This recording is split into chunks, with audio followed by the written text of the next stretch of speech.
Anong bahay niyo, maganda ba? Pero walang pintura. Walang pintura yung bahay niyo. Eh ano lang? Wala. Ang butas lang. Butas ang Tapos, bahay niyo?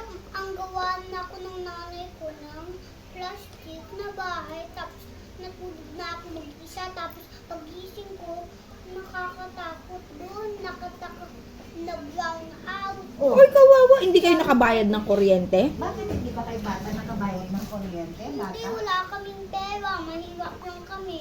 Ay, kawawa. Kawawang kawawa. Eh bakit ka napabayaan? Ba't ka Pero nilapit? yung kuya ko nasa school, tsaka yung ate ko, tsaka yung nanay ko, tsaka yung tatay ko. Oh, mag-isa ka lang sa bahay. nag-aalagaan sa akin. Walang nag-aalagaan sa'yo. Ako lang mag-isa. Kawawa ka naman. Halika, mag-usap na. Po. Eh paano yung foods mo? Saan ka kumukuha ng foods mo? Kawawa ka Sa naman. kalsada. Sa kalsada lang? Diyos ko naman. Anong kinakain mo sa kalsada? Yung mga bulok na pagkain. Wala Uy! akong pagkain. Uy, Hindi pa bulok. Puro bulok? Stay lahat? Eh yung milk?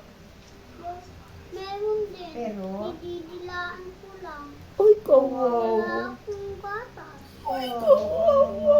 Wala pa akong lalagyan ng gatas. Eh paano yung mga damit mo? Wala kang damit na mag... Butas lahat. Ay, Butas lahat ng damit mo. eh, magpampong ka na sa amin dito. Ano bang pangalan mo, Ano bang bata? pangalan mo? Flash lang. Gusto mo, bata, ampunin ka na lang namin. Wala pa akong damit doon, tsaka electric fan, sob yung init doon. Sa bahay nyo? Pretend lang. Pretend lang electric nyo? Ano ba yung bahay Tsaka nyo? yung TV, pretend lang.